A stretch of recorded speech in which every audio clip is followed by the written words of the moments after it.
Thank you. So welcome everyone. This evening we're going to be talking about effective teaching in the early years. And okay, it's got a big fancy title, but don't worry about that too much. It's the Early Years Pedagogical Continuum. And I've also paired that with the ShREC approach because these two things go really nicely together. I think a lot of you, because I know when I see a lot of your practice, um, or I talk to you when we're out at workshops and things like that, are doing these things anyway. But sometimes it's just really helpful to have a bit of a refresher, isn't it? So let's see what we're going to be talking about. Here's our agenda. So, what is the early years pedagogical continuum? And then examples, benefits and drawbacks of approaches at either end of the continuum. And then moving on to the ShREC approach, which is sort of marketed as an effective way to support communication development. I would say it's an effective way to support development, full stop. It's really, really good at all types of development. And communication is key to everything, really, isn't it, with young children? All of my evidence tonight has come from the Early Years Evidence Store, which is part of the Education Endowment Foundation. They gather all the data together about teaching techniques and pedagogies and the best ways to support children's development. And they sort of condense it down into these are the most effective strategies that you can use. So everything we're going to talk about tonight is proven to be effective. And again, as always, it's not a criticism of anyone's particular practice. You may do things slightly differently. This is just talking about this is what the evidence tells us.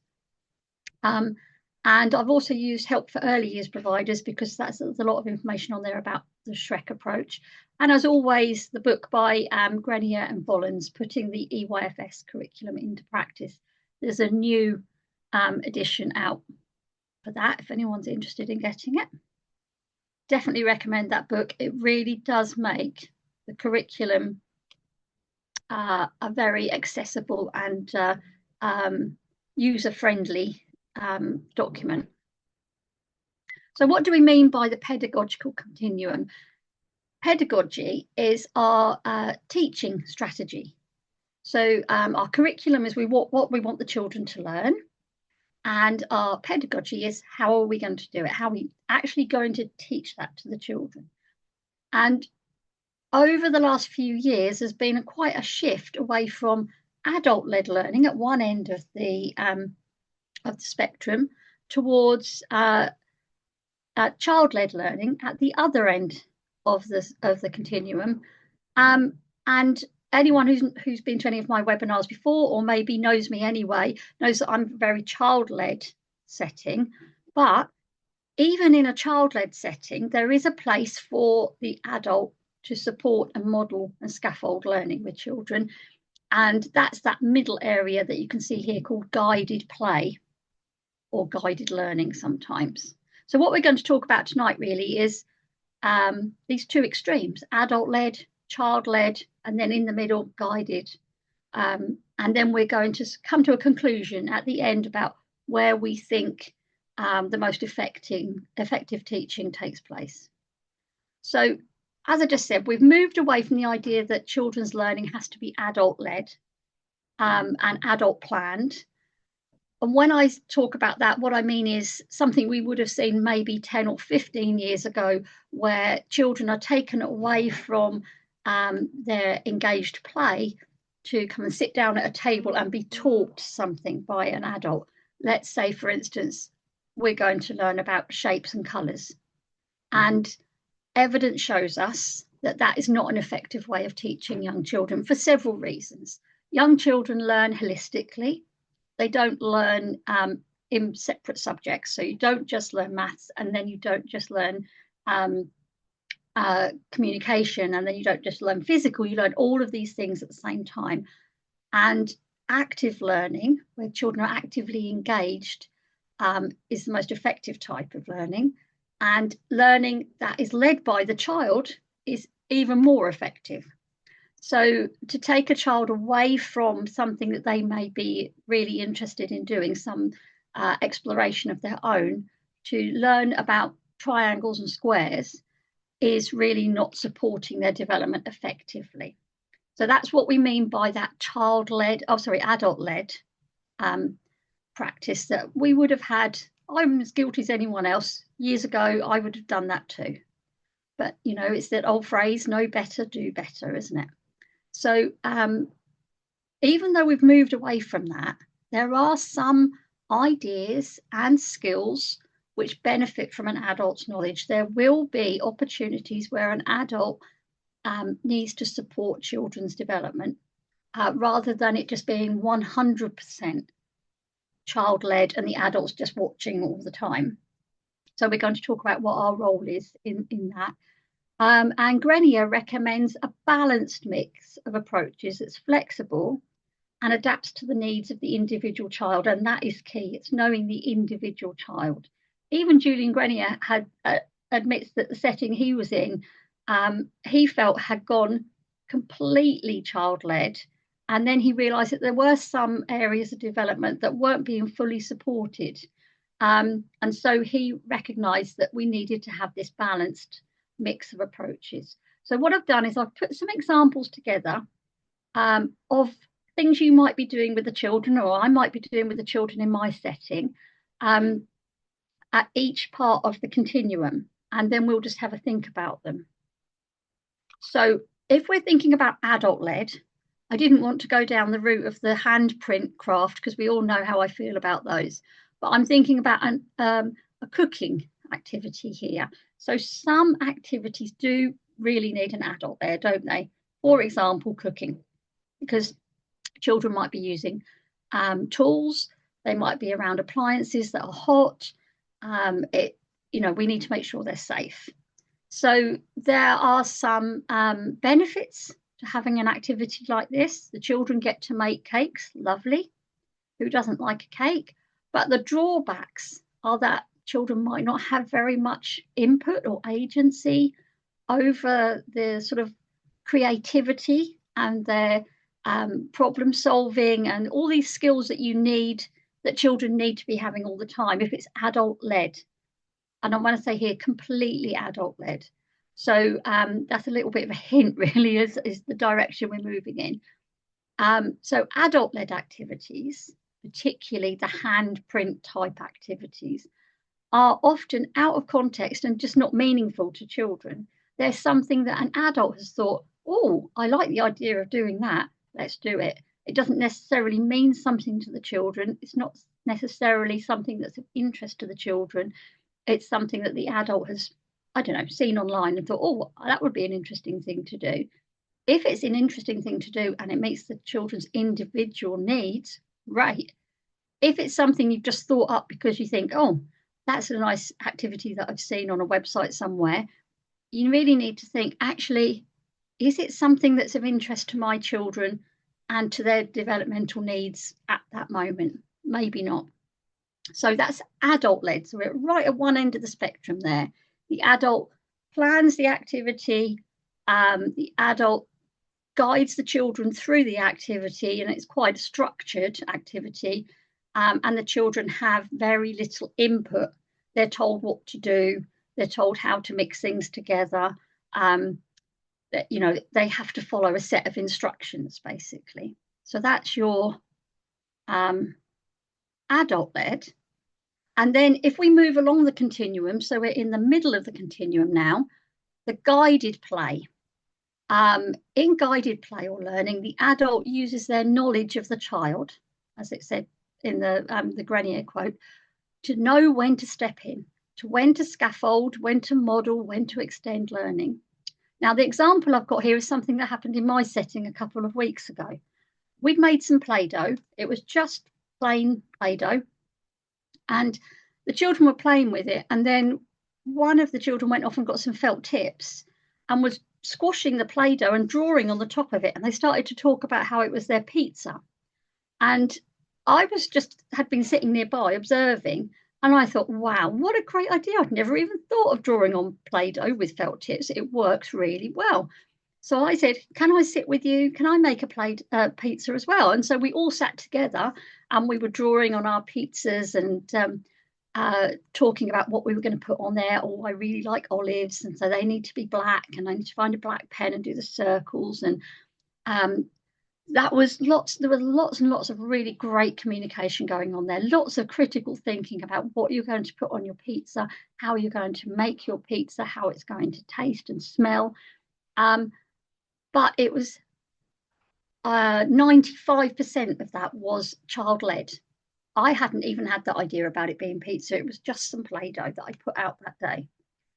In fact, I think we'd made it the day before with the children. It was like coming back the second day for them to whatever they wanted to do with it. So this is sort of a good example, I think, of in the middle of this continuum, guided learning, me knowing when to step in or to ask if I can join the children, and also to do things to extend their learning a little bit. So I'm modeling and extending, or I might need to roll my pizza out, and when I put it in the oven, oh, will it be hot? Should I get my oven gloves on? Where are my oven gloves? And all that type of thing. You know, all those things you can extend the learning when you're playing alongside a child. So the benefits here are that compared to the previous example, children do have agency and choice over their creation. They didn't have to make a pizza. They just got sort of taken up by the idea and were excited by it. So this supports critical thinking and confidence in their own decision-making skills. And the adult, so in that case, that was me, I was extending their knowledge through a little bit of modeling, but not taking over. It was still their activity. I would say that's a fairly good example of how to really easily support children's development without taking over. And then if we move along to the other end of the continuum, it is completely child-led. So in this situation, we know that child-led learning is effective because children are only doing things that they're interested in and they're engaged in. If a child is just left to their own devices and they see a mud kitchen and they go make some mud pies, they're only doing that because they're interested in it. They wouldn't do it if it wasn't something they didn't want to do. So that's always going to be a really good starting point for learning and teaching. And the benefits here, obviously, are that children have agency and choice. They're able to make their own decisions about what they do with the resources. They learn resilience because, you know, they're trying things out. It might go wrong. They're trying again. They're learning negotiation skills with the rest of the cohort about sharing resources or mixing things together, whatever they're doing in the game. Let's say, for instance, they're selling their cakes in their shop. You know, all those negotiation skills that children need. However, effective child-led learning still needs something to come from the adult, and that is the enabling environment. It's up to us as the adult to support that child-led learning by providing an enabling environment. For anyone who hasn't seen the enabling environment webinar, that's on the YouTube channel, and I think it's probably quite interesting to see alongside this about how the environment works as your third teacher.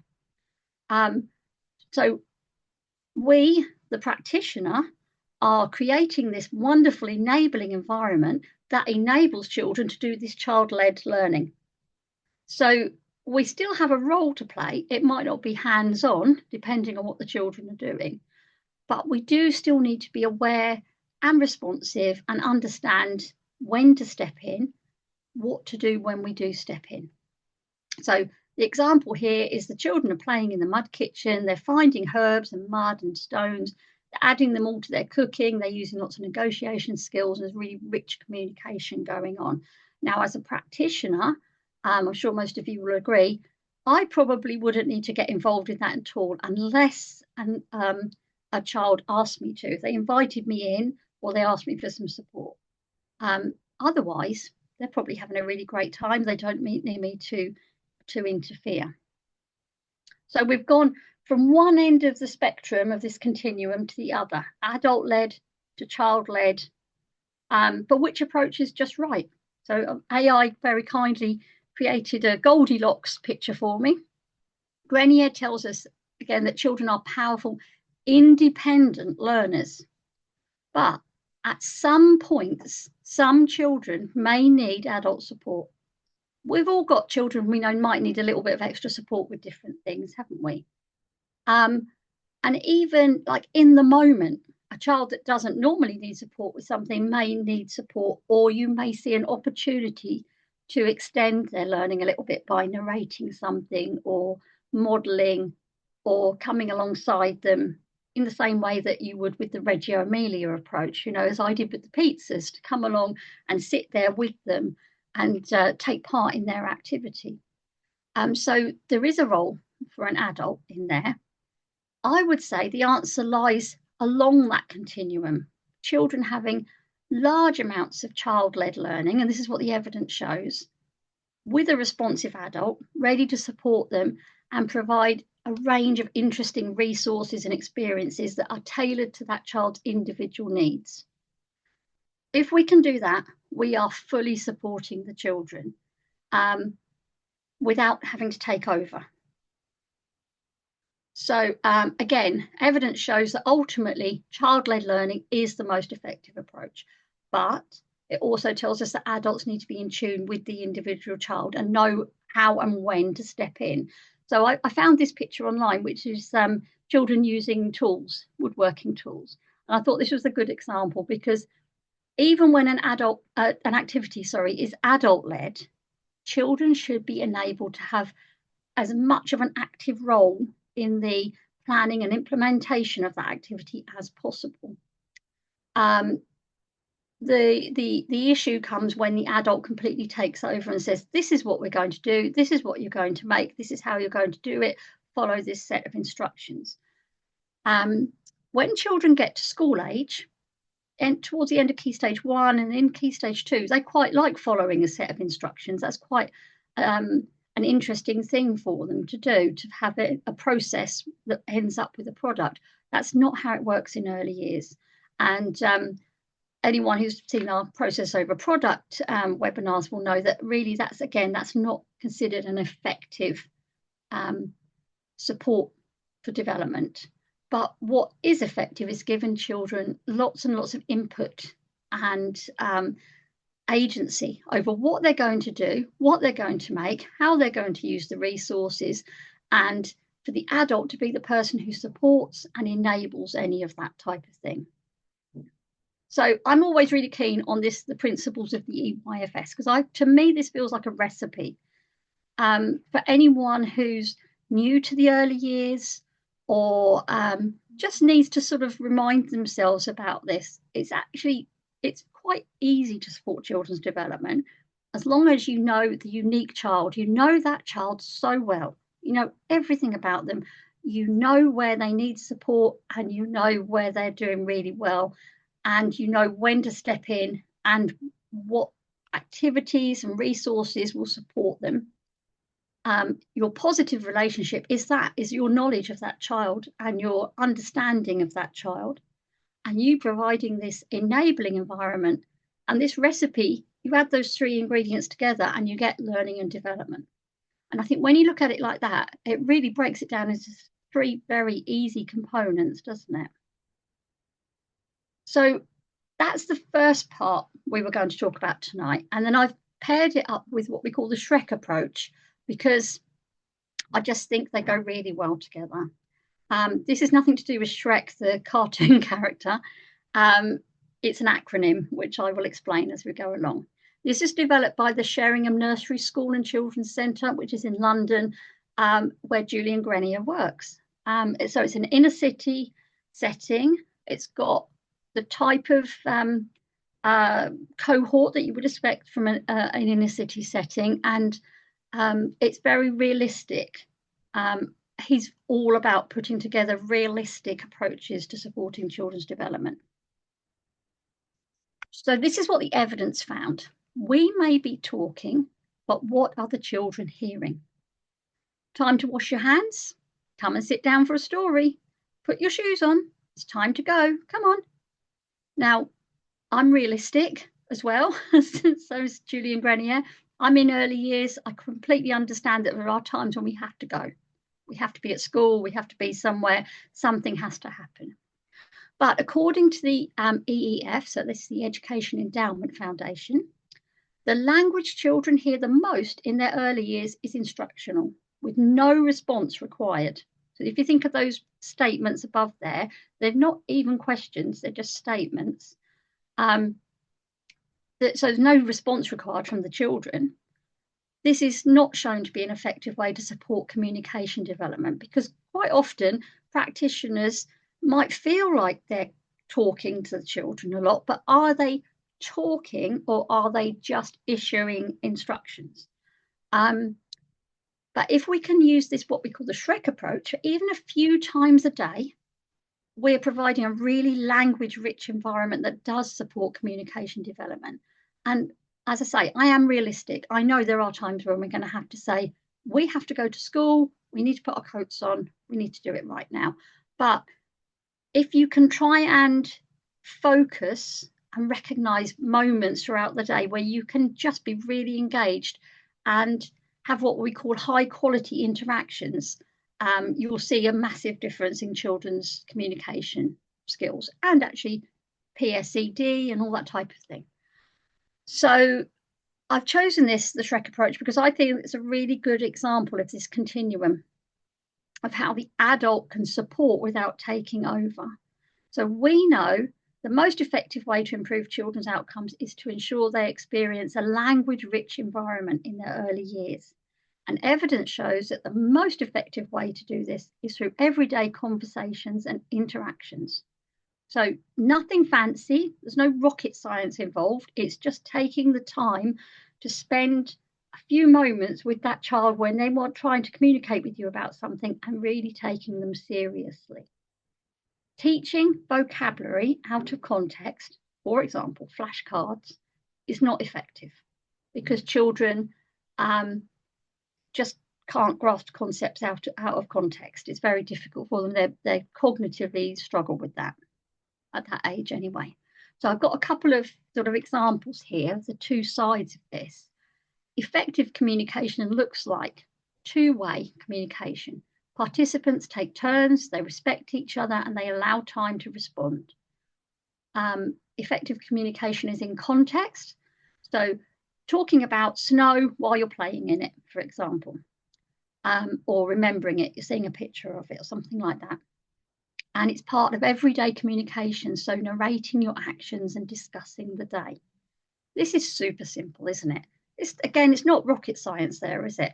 One thing I quite often say when I'm teaching is you can read a book about a windy day, you can talk about a windy day, but nothing really tells you what a windy day is like until you go out in a windy day. On a windy day, is it? And the child goes out and they can feel the wind in their hair and they can see all the leaves swishing about and the trees blowing and the clouds scudding by. That really embeds that understanding of the context of that word.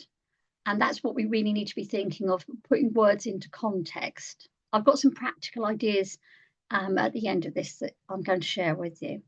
And the everyday communication is just super simple, narrating your actions. And I do hear this quite a lot. I must say, in the child minding groups, I do hear child minders doing this quite a lot. Things like, well, let's put this down here and then we can do that. So that very, very simple, I'm going to cut up the strawberries and then we can put them on the table. That type of narrating your actions puts words into context, and that's what young children need. And discussing the day, well, that's just that very simple, sitting around having a chat about the day. I know in my setting, when we get back from the school run, the first thing we do is the children need their first snack of the day. So we sit at the table and I have a cup of tea and we just discuss what's going to happen that day, or what they'd like to do that day. And it's just sitting around having a chat, really. But it's a moment of high quality interaction where we take turns around the table, we're listening to each other, we're valuing each other's ideas and views. So what isn't effective? Words out of context. They're not meaningful, and young children really struggle to grasp concepts without experience. So their idea about that windy day is a really simple example there. Words in context mean more because you're experiencing the thing at the same time as you've got the word. And that obviously makes more sense. Closed questions or too many questions. I know when I did Elkland, and if anyone else has done Elkland, it really woke me up to this too many questions. I think as early years practitioners, we had in the past been trained to keep asking more and more questions all the time. We know now that is not effective. It doesn't support communication because young children need time to process and respond to questions. Imagine the example I always give here. Imagine you've got a book you are really looking forward to reading. You're sitting down, you're really engaged in that book. You're back in time reading about some, adventure. And I come along and I sit next to you and I start asking you questions about how many pages have you read? What colour is the cover on that book? How many horses can you see on the cover? What's happening in the story? How frustrating and angry would you be with me? You wouldn't want me to be there for very long, would you? But that's what it's like for a child. They could be really engaged in an activity or an exploration of their own choosing, and an adult comes along and says, "Oh, how many cars have you got? What colour is that? Is that bus?" Or all these questions that we were taught to ask. We now know we're just stopping children's engagement. Engagement is where learning happens. So asking too many questions, try not to do that. It's really hard to stop yourself at first. You have to really think about what you're saying for a while until it gets sort of stuck in your head. I would suggest using the Elkland hand rule, which is 4 comments to 1 question. So yeah, great to make a comment about something. Oh, you're lining up all the cars. Oh, you've built a tower with just the red bricks. But then 1 question out of the 5 that you're going to say, because you really don't want to keep interrupting children. But when you're commenting, children can absorb those words in context.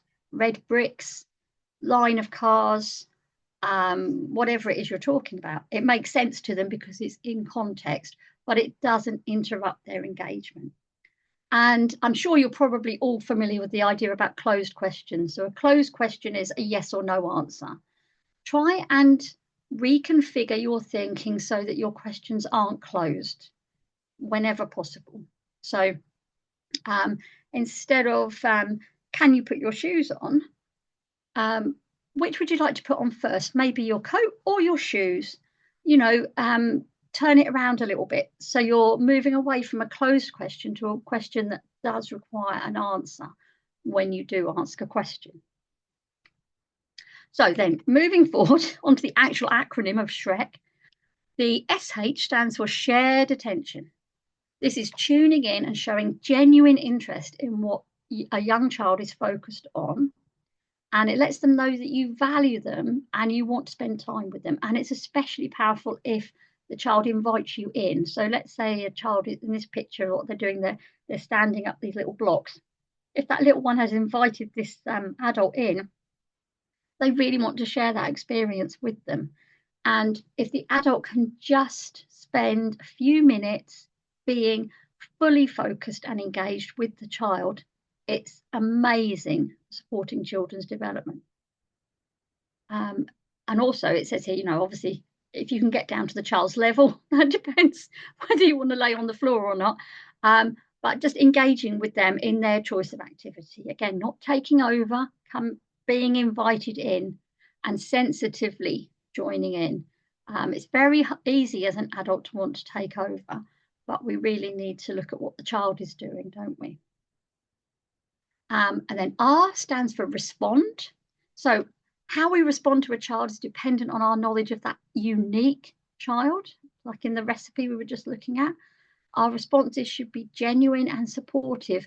We as adults know when someone isn't really paying attention and listening to us, and children do too. So responses could include something like a positive comment, a bit of narration, a reminder of a previous experience. So it helps children to make links in their own experiences. So I've put an example here. You've dug a really deep hole. I remember when we did that at the beach with our friends and the sea rushed in and filled the hole, helping children to make those connections without necessarily breaking that engagement, but responding positively is really helpful. And expanding, this is a really simple skill that once you have learned it and have embedded it will really support children's communication. And I would definitely suggest sharing this with the parents if you can. So this is where your modeling and scaffolding comes into place, and we are gently expanding the child's vocabulary. We're not expecting, nowadays in the EYFS and the development matters, we're not expecting massive leaps in development. We're expecting small incremental steps, and that's what this is. So here's your example. The child says a bus. You reply, oh yes, a red bus. Is put that word into context. That bus is red. And then the next time that child might say a red bus, and you can say, oh, a red double-decker bus. So do you see what I mean? You're just extending it by maybe one word, 2 words at the most. And that's enough to put these words into context for the child. For example, the child says a tree, and you say, oh, a huge tree. So as the child's vocabulary increases, you can keep expanding even more. You're not correcting the child. You're not expecting the child to even repeat those words or use those words immediately. It's all about building up this sort of library of words in context that they're storing away in their brains, ready to use later on, because they already know what those words mean. They know now what big means, they know what huge means, they know what red means, they know what windy means. They've got that embedded in their brain, even if they're not using the word straight away. That's okay. It's the understanding that's there. And the last letter in ShREC is C for conversation. And that is that very simple spending time having an actual conversation. So at the beginning of the ShREC part here, we were saying that the language children hear the most in their early years, whether that's at home or in an early years setting, is instructional. And I'd like you to imagine if you went out for a cup of coffee with a friend at a cafe, would you use that instructional language with your friend? Sit down, take your coat off, drink your coffee and eat your cake. You probably wouldn't, would you? You'd be having a chat about what you've been doing that day, where you've come from, what the weather was like, all of those things that are of interest to each other. And that's what children need too. They need to learn that conversational skill, the skill of taking turns, so that reciprocal conversation, listening to each other. It's a real opportunity for children to practice their talking and to receive the feedback from the adult. This is what a really high quality interaction looks like. So for rich conversations to work, again, comment more, ask less questions, allow the child time to respond. So that turn taking is established. Now, the child in this picture is, well, I don't know, 3 maybe, but actually this can be seen even in babies that are non-verbal. They're still just at the babbling stage. Even babies at that stage will engage in conversation if you give them time to respond. It's just such a powerful skill for children to learn, and something that's very easy for us to do. So let's have a quick look at resources that we could use. The very best and the cheapest resource available that you've already got in your setting is you. Because even just a few minutes a day engaged in this rich communication is proven to support children's development. If you can just slow down for a moment, sit down and have a chat with the children with a cup of tea while they're busy doing something, that's really supporting their communication. You know, if they're engaged with you and they want you to be part of whatever they're doing. Parents and carers are a really good resource as well, but involving parents in things like reading, sharing books, that type of thing has such a big impact on children's outcomes throughout childhood and then on into adulthood. There is an amazing research project from America that shows the long-term effects of inviting fathers in to schools to read stories. It is just incredible. It makes such a difference to the children's engagement, particularly engagement from young boys. And it's really simple. It's very simple, isn't it? Read a story at night time. Not everyone does it, but if we can enable that and support that in some way, that's really helpful. So obviously books, early years practitioners, we're reading a lot of books all the time, aren't we? So reading regularly really supports that boost of vocabulary. But more than just reading is using that book as a tool to help with things like critical thinking and memory. So you're partway through the story and you're talking about, sometimes children interrupt you, don't they? And they want to ask you about the story. Go with it. Let them interrupt. It's okay. There'll be time enough for them to learn to just sit and listen. But if they're really, really interested and want to say something about something that's happening in the story, go with it. Because that's a very important part of their critical thinking skills. Also, I definitely recommend storytelling. Storytelling rather than reading a book is just a magical thing. Children aren't judging you on your storytelling skills. Please don't be shy or embarrassed to do it. Just go for it. And involve children in that storytelling, because it's just so, as I says here, it's an innate human need to hear stories and to tell stories. And it really supports communication skills and boosts vocabulary and supports children's confidence. And it's just wonderful. I mean, a simple way you can start off doing it is tell a story that you already know, like, let's think, Goldilocks and the Three Bears. But instead of it being Goldilocks, put your children in that story. One of the things we do quite often, if we're just out somewhere and we want to tell a story, is do the magic porridge pot. And I make sure it's the children that I'm talking to. They're the children in the story. I'm the old lady, obviously, with the porridge pot. And the place that gets covered in porridge is the place we're actually in. So if we're in the park, it's the park. The porridge is coming down the hill. It's covering the swings and it's all going down the slide. And it's gone into the river. And so it's in context and it's real. And if you can do that, that's really, really creative and really boosts vocabulary. So those things are all free, aren't they? Which is really helpful. Here's a few practical ideas. These are things that I've put together for my families in my setting. They're called communication cases. They're just a group of loosely connected objects. For instance, the one at the front is hairdressing. So there's a doll in there. There's some hair clips. There's a few hairbrushes and a little mirror. And then in there, I put a little note in there for parents about how you could extend some of that language. And also put in some books or some magazines or something that goes alongside there. And there's one for cooking and there's one about the seaside, and there's all sorts of different ones. One for diggers. They're open-ended. Nothing is expected of them, even if it's just playing. Even if they take those home and they just play, that's fab. I don't need any more than that. But if parents want to do more, there's a little note in there saying, you could comment on words like, "Oh, your hair's so long. It's as long as Rapunzel's." Or, these rainbow clips make my hair look multicolored. All these different words you can join in, add to extend their vocabulary. If you're in North Essex, I'll be putting some of these together soon to share with practitioners that you can just borrow them if you come to my networking sessions.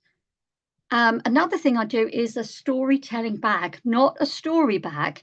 It doesn't link to a particular story. It's all loose parts. You can see here, this little one is telling a story here, and it really helps support story structure and critical thinking and that type of thing. So they're using all of these loose parts to tell a story.